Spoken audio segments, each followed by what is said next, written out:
Hello students, welcome to my SM study channel. तो आज मैं पढ़िम तुम्हारे क्लास 6 समाज विचित्रार पार्ट दी আছে 4 चैप्टर नम्बर 4 देश महादेशर कथा जापान दी আছে। तो এইখন चैप्टर থকা সকলোবোৰ কোশ্চেন যি আছে তোমালোকৰ অনুশীলনী কোশ্চেন দি আছে 1 দি আছে অনুশীলনী 1 আৰু দি আছে তোমালোকক এইফালে অনুশীলনী 2 কোশ্চেন দি আছে। এই কোশ্চেনবোৰ আলোচনা কৰিম আৰু ইয়াৰ লগতে এই চ্যাপ্টাৰটো থকা ভিতৰুৱা যিবোৰ কোশ্চেন আছে এডিশনাল কোশ্চেন এইবোৰ মই তোমালোকক আলোচনা কৰি দিম কিয়নো এক্সামত যাতে তোমালোকে সকলোবোৰ কোশ্চেন সলিউশন কৰি আহিব পাৰা। ঠিক আছে, তো আজি আমি এই কোশ্চেনবোৰ আলোচনা কৰিম। তোমালোকে কোশ্চেনবোৰ চোৱা। প্ৰথমত কৈছে যে তলৰ প্ৰশ্নবোৰৰ উত্তৰ দিয়া। ক নম্বৰ কোশ্চেন কৈছে পৃথিৱীৰ মহাদেশবোৰৰ নাম কি কি? মই ইয়াৰ উত্তৰ তোমালোকে কিতাপতে দাগ দি দিম, তোমালোকে চাই লোৱা। তোমালোকে পেজ নম্বৰ বাহিৰ কৰি লোৱা 30 পেজ নম্বৰ 30 পেজ নম্বৰ বাহিৰ কৰি লোৱা। ওপৰত দেখিবা ইয়াতে দিয়া আছে যে পৃথিৱীৰ প্ৰধান মহাদেশ 7খন দিয়া আছে। এছিয়া দি আছে, ইউৰোপ দি আছে, আফ্ৰিকা দি আছে, উত্তৰ আমেৰিকা দি আছে, দক্ষিণ আমেৰিকা দি আছে, ওচেনিয়া দি আছে, এণ্টাৰ্কটিকা দি আছে আৰু কুমেৰু মহাদেশ দি আছে। ইয়াত তোমালোকৰ এটা 1 মাৰ্কৰ কোশ্চেন হ'ব পাৰে যে পৃথিৱীৰ মুঠ কিমানখন মহাদেশ আছে? তো উত্তৰ লিখিবা 7খন। ঠিক আছে, ইয়াৰ পিছত আমি খ নম্বৰ কোশ্চেন দেখিম। কি কৈছে সম্পূৰ্ণৰূপে এইটো কোশ্চেন তোমালোকৰ সম্পূৰ্ণৰূপে দক্ষিণ গোলাৰ্ধত পৰা মহাদেশখনৰ নাম কি? মোষ্ট ইম্পৰ্টেণ্ট কোশ্চেন এইটো ভেৰি ভেৰি হয়। মই ইয়াতে তোমালোকক দেখুৱাই দিছোঁ, মই ভালদৰে দেখুৱাই দিছোঁ, তোমালোকে চাই লোৱা। ইয়াতে কৈছে যে তোমালোকে পেজ নম্বৰ 31 বাহিৰ কৰা। পেজ নম্বৰ 31ত ভালদৰে দি আছে, মই দেখুৱাই দিছোঁ, ইয়াত চাই লোৱা। ইয়াতে যে এই মহাদেশখন সম্পূৰ্ণৰূপে দক্ষিণ গোলাৰ্ধত পৰে। এই মহাদেশ কোন মহাদেশটো মই এতিয়া এইটো দেখুৱাই দিছোঁ। পৃথিৱীৰ মহাদেশবোৰৰ ভিতৰত আটাইতকৈ সৰু যিটো মহাদেশ ওচেনিয়া, তো এইটো তোমালোকে খ নম্বৰৰ উত্তৰ এইটো যে ওচেনিয়া মহাদেশ দক্ষিণ গোলাৰ্ধত সম্পূৰ্ণৰূপে পৰে। ঠিক আছে, ওচেনিয়া মহাদেশ। তাৰপিছত আমি গ নম্বৰ কোশ্চেন দেখিম। গ নম্বৰ কোশ্চেন কি কৈছে পৃথিৱীৰ দীৰ্ঘতম পৰ্বতমালাৰ নাম কি? গ নম্বৰ কোশ্চেনটো মই কিতাপত দাগ দি দিম, তোমালোকে 30 নম্বৰ পেজ উলিবা। কি কৈছে পৃথিৱীৰ দীৰ্ঘতম পৰ্বতমালাৰ নাম ইয়াতে দি আছে যে বিশ্বৰ আটাইতকৈ দীঘল পৰ্বত দি আছে এণ্ডিছ পৰ্বতমালা। এইখিনি লিখিলে হৈ গ'ল। গ নম্বৰ কোশ্চেন এইটো গ নম্বৰ কোশ্চেন। ঠিক আছে, ইয়াৰ পিছত আমি ঘ নম্বৰ কোশ্চেন দেখিম। কি কৈছে ঘ নম্বৰ দি আছে এইটো পৃথিৱীৰ আটাইতকৈ ডাঙৰ মৰুভূমি কোনখন? ইয়াৰ উত্তৰ মই দাগ দি দিম কিতাপত। তোমালোকে পেজ নম্বৰ তোমালোকে 30 বাহিৰ কৰা, 30 নম্বৰ পেজ বাহিৰ কৰা, ইয়াতে দি আছে, চাই লোৱা। তো ঘ নম্বৰৰ উত্তৰ ইয়াত দি আছে যে পৃথিৱীৰ সৰ্ববৃহৎ উচ্চ মৰুভূমি চাহাৰা মৰুভূমি এইখন মহাদেশতে উপস্থিত। ঠিক আছে, তোমালোকৰ ঘ নম্বৰৰ উত্তৰ হ'ব যে চাহাৰা মৰুভূমি পৃথিৱীৰ আটাইতকৈ ডাঙৰ মৰুভূমি। ঠিক আছে, ইয়াতে তোমালোকৰ ঘ নম্বৰ কোশ্চেন যেনেকৈ দি আছে যে পৃথিৱীৰ আটাইতকৈ ডাঙৰ মৰুভূমি হৈছে এইটো লিখি দিবা চাহাৰা মৰুভূমি। ইয়াতে দি আছে চাহাৰা মৰুভূমি। ঠিক আছে, ইয়াৰ পিছত আমি ইয়াৰ পিছৰ কোশ্চেনটো দেখিম। কি কৈছে মই দেখুৱাই দিছোঁ তোমালোকক। এইটো কোশ্চেন কি কৈছে পৃথিৱীৰ আটাইতকৈ দীঘল নদীখনৰ নাম লিখা। মই এইটো দেখুৱাই দিছোঁ, এইফালে আছে, তোমালোকে 31 নম্বৰ পেজৰ ওপৰত দেখিবা, মই দেখুৱাই দিছোঁ। পৃথিৱীৰ আটাইতকৈ দীঘল নদী হৈছে নীল নদী। তোমালোকে এইখিনি লিখিলে হৈ যাব, নীল নদী লিখিলে তোমালোকৰ উত্তৰটো হৈ যাব। ঠিক আছে, ইয়াৰ পিছত মই তোমালোকৰ কি কোশ্চেন আছে দেখুৱাই দিম। 6 নম্বৰ কোশ্চেন দি আছে এইটো পৃথিৱীৰ আটাইতকৈ বহল নদীখনৰ নাম কি? ইয়াৰ উত্তৰ মই তোমালোকক দেখুৱাই দিছোঁ কিতাপত, ইয়াতে আছে। তোমালোকে পেজ নম্বৰ 31 বাহিৰ কৰিবা, মাজতে দেখিবা, ইয়াতে মই দেখুৱাই দিছোঁ আটাইতকৈ বহল নদী আমাজন এইখন মহাদেশত অৱস্থিত। তো তোমালোকে 6 নম্বৰৰ উত্তৰ দিব যে বহল নদী হৈছে আমাজন নদী। এইখিনি এইটো লিখিলে হৈ যাব। ঠিক আছে, ইয়াৰ পিছত মই তোমালোকক 6 নম্বৰ কোশ্চেনৰ উত্তৰ দেখুৱাই দিম। 6 নম্বৰ কোশ্চেন কি কৈছে পৃথিৱীৰ আটাইতকৈ ডাঙৰ মহাদেশখনৰ নাম কি? কমন কোশ্চেন হয় এইটো। পৃথিৱীৰ আটাইতকৈ ডাঙৰ মহাদেশখনৰ নাম ইয়াতে দি আছে, ইয়াত দি আছে, তোমালোকে চাই লোৱা। 30 পেজ দি আছে যে এছিয়া হ'ল পৃথিৱীৰ সৰ্ববৃহৎ বা বৃহত্তম মহাদেশ। এইটো লিখিলে তোমালোকৰ উত্তৰ হৈ যাব। ঠিক আছে, ইয়াৰ পিছত তোমালোকক কি দিছে 2 নম্বৰত যে চমু টকা লিখা। ক নম্বৰ দি আছে এছিয়া মহাদেশ, খ নম্বৰ দি আছে ইউৰোপ মহাদেশ, গ নম্বৰ দি আছে আফ্ৰিকা মহাদেশ আৰু খ নম্বৰ দি আছে উত্তৰ আমেৰিকা মহাদেশ। ঠিক আছে, তো এইবাৰ মই আলোচনা কৰাই দিম। চমু টকাবোৰ ইয়াতে দিয়া আছে। ক নম্বৰ দি আছে এছিয়া মহাদেশ, উত্তৰ দি আছে তোমালোকৰ ইয়াত এছিয়া পৃথিৱীৰ আটাইতকৈ ডাঙৰ আৰু জনবহুল মহাদেশ।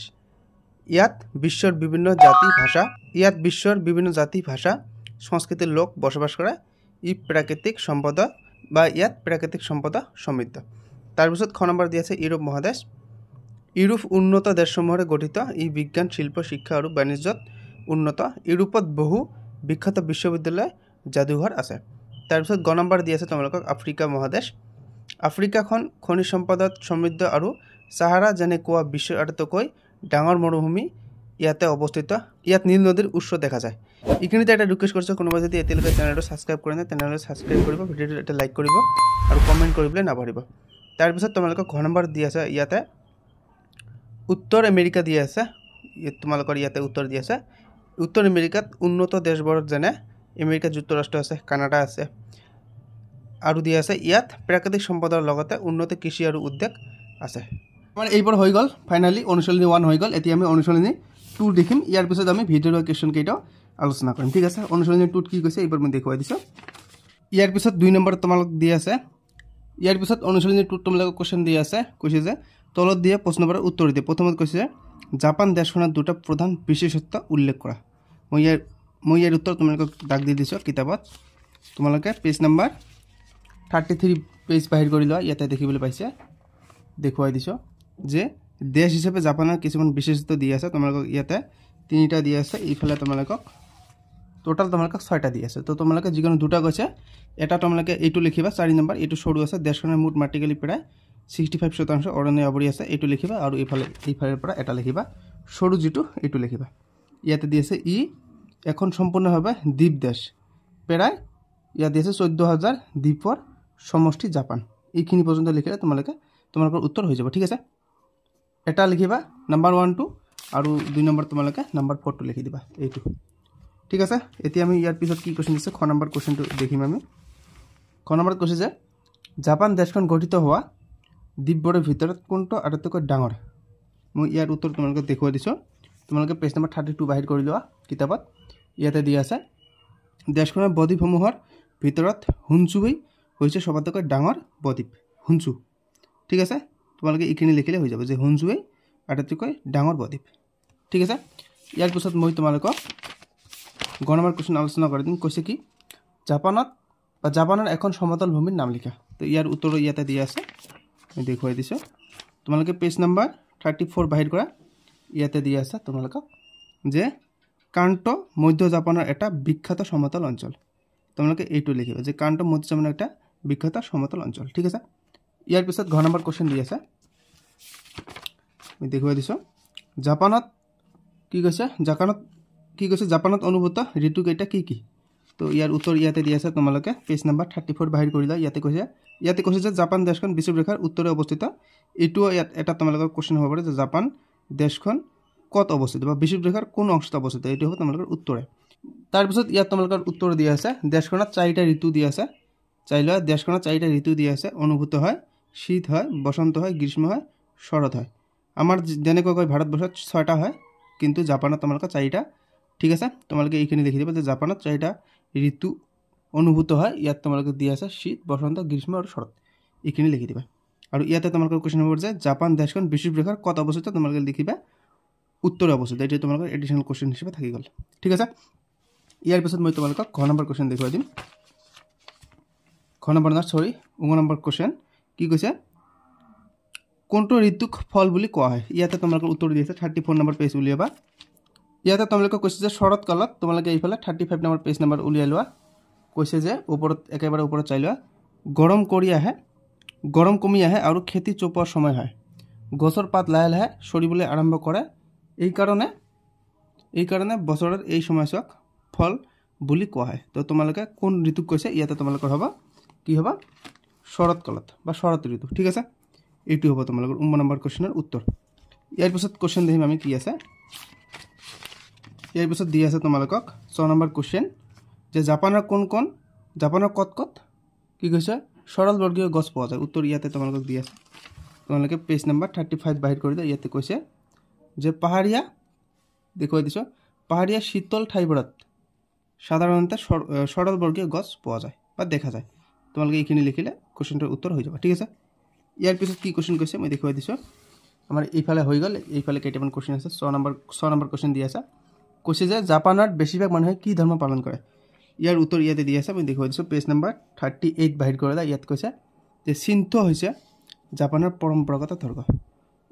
তোমালোকে যিহেতু কৈছে এইফালে যে জাপানৰ বেছিভাগ মানুহে কি ধৰ্ম পালন কৰে, তো উত্তৰ হ'ব চিন্তো ধৰ্ম জাপানৰ বেছিভাগ মানুহে সিন্ত ধৰ্ম পালন কৰে তো ইয়াতে সিন্ত তোমালোকৰ ইয়াতে দি আছে এইটো লিখিলে হৈ যাব ইয়াৰ পিছত তোমালোকক বৰ্গীত জনাবৰ কোৱেশ্চন কৈছে জাপানত শিক্ষিতৰ হাৰ কিমান মোস্ট ইম্পৰ্টেন্ট কোৱেশ্চন এইটো তোমালোকৰ এইফালে দি আছে 38 নম্বৰ কোৱেশ্চনৰ 38 নম্বৰ পেজৰ ওপৰত দি আছে তোমালোকে এইটো চাই লও যে কৈছে যে জাপানত শিক্ষিতৰ হাৰ আছে 99% 99% জাপানত শিক্ষিতৰ হাৰ ঠিক আছে ইয়াৰ পিছত তোমালোকক 2 নম্বৰ কোৱেশ্চন কৈছে যে জাপানক কিয় দ্বীপ দেশ বুলি কোৱা হয় আৰু 3 নম্বৰ কৈছে যে জাপানৰ উদ্যোগৰ বিষয়ে চমুকৈ লিখা তো আমাৰ এইখিনি কোৱেশ্চন হৈ গল এতিয়া আমি এইখিনি দেখিম তোমালোকক ইয়াতে দিছে যে ধাৰণা চিত্ৰ তোমালোকে চাই লবা এইখিনি তোমালোকে ভালদৰে চাই লবা কিতাপত তাৰপিছত তোমালোকক শব্দাৰ্থ দি আছে এইখিনি তোমালোকে এই দুটা ভালদৰে তোমালোকে পঢ়িবা এই দুটাৰ ভিতৰত তোমালোকৰ আহিব কি কৈছে সৰলবৰ্গীয় গছ নগ্নবীজী উদ্ভিদৰ এটা ডাঙৰ শ্ৰেণী আৰু কৈছে যে পৰ্ণপাতী উদ্ভিদ শীতকালত পাতছৰা উদ্ভিদ তাৰপিছত তোমালোকক দলগত কাৰ্য কৈছে দলগতভাৱে আলোচনা কৰিব কৈছে প্ৰথমটো কোৱেশ্চন কৈছে যে পৃথিৱীৰ প্ৰধান মহাদেশ কেইখন আৰু কি কি তো উত্তৰ ইয়াতে তোমালোকৰ প্ৰথম পেজতে দি আছে তোমালোকে 30 নম্বৰ পেজ উলিয়াবা 30 নম্বৰ পেজ ইয়াতে দি আছে ইয়াৰ উত্তৰ তোমালোকে দি আছে পৃথিৱীৰ প্ৰধান মহাদেশ 7খন দি আছে এছিয়া ইউৰোপ আফ্ৰিকা উত্তৰ আমেৰিকা দক্ষিণ আমেৰিকা ওচেনিয়া আৰু এণ্টাৰ্কটিকা বা কুমেৰু মহাদেশ তো এইখিনি তোমালোকৰ নম্বৰ 1 হৈ গল দলগত আলোচনাৰ যেটো কোৱেশ্চন আছিল নম্বৰ 1 কোৱেশ্চন হৈ গল ইয়াৰ পিছত তোমালোকক খ নম্বৰ কোৱেশ্চন কি কৈছে দলগত আলোচনাত দলগত কাৰ্যত কি কৈছে খ নম্বৰ কোৱেশ্চন কৈছে যে বিষুৱ ৰেখা কৰ্কট ক্ৰান্তি ৰেখা বা কৰ্কট ক্ৰান্তি আৰু মকৰ ক্ৰান্তি ৰেখা তিনিডাল কোনখন মহাদেশৰ মাজেৰে পাৰ হৈ গৈছে ইয়াৰ উত্তৰ তোমালোকক ইয়াতে দি আছে তোমালোকে 30 নম্বৰ পেজ উলিয়াবা ইয়াতে দি আছে কোনখন মহাদেশত কৈছে না ইয়াতে দি আছে যে এইখনেই একমাত্ৰ মহাদেশ যাৰ মাজেৰে কৰ্কট ক্ৰান্তি মকৰ ক্ৰান্তি আৰু বিষুৱ ৰেখা পাৰ হৈ গৈছে কোনখন হ'ব এই কোনখনটো মই ডাক দি দিছে কি কৈছে এইখনেই একমাত্ৰ মহাদেশ এইখন মানে কোনখন এইটো হ'ব তোমালোকৰ আফ্ৰিকা মহাদেশ হৈছে এনেকুৱা এটা মহাদেশ যাৰ মাজেদি কৰ্কট ক্ৰান্তি মকৰ ক্ৰান্তি আৰু বিষুৱ ৰেখা পাৰ হৈ গৈছে ঠিক আছে ইয়াৰ পিছত গ নম্বৰ কোৱেশ্চন কি কৈছে এইটো আমি দেখিম কৈছে যে পানামা যোজক কোনখন মহাদেশক লগ লগাইছে তুমি এইটো তোমালোকক এইফালে দেখুৱাই দিছো পেজ নম্বৰ 31 বাহিৰ কৰিবা ইয়াতে দি আছে পানামা যোজক দি আছে তোমালোকক কি কৈছে কোন দুটা মহাদেশক কৈছে এটা হৈছে উত্তৰ আমেৰিকা আৰু এটা হৈছে দক্ষিণ আমেৰিকা আৰু এটা হৈছে উত্তৰ আমেৰিকা আৰু দক্ষিণ আমেৰিকা ঠিক আছে তাৰপিছত মই এতিয়া তোমালোকক কেইটামান ভিতৰুৱা কোৱেশ্চন আলোচনা কৰাই দিম তোমালোকে চাই লোৱা 2 নম্বৰ কোৱেশ্চন ইয়াতে দি আছে জাপানক কিয় দ্বীপ দেশ বুলি কোৱা হয় ইয়াতে দি আছে জাপান এখন দ্বীপ ৰাষ্ট্ৰ ই প্ৰায় 6852টা সৰু ডাঙৰ দ্বীপেৰে গঠিত ইয়াৰ চাৰিওফালে সাগৰে আবৃত বা আবদ্ধ সেয়েহে ইয়াক দ্বীপ দেশ বুলি কোৱা হয় তাৰপিছত তোমালোকক 3 নম্বৰ কোৱেশ্চন দি আছে জাপানৰ উদ্যোগৰ বিষয়ে চমুকৈ লিখা উত্তৰ দি আছে জাপান বিশ্বৰ উন্নত ঔদ্যোগিক দেশ ইয়াত গাড়ী ইলেক্ট্ৰনিক সামগ্ৰী ৰবট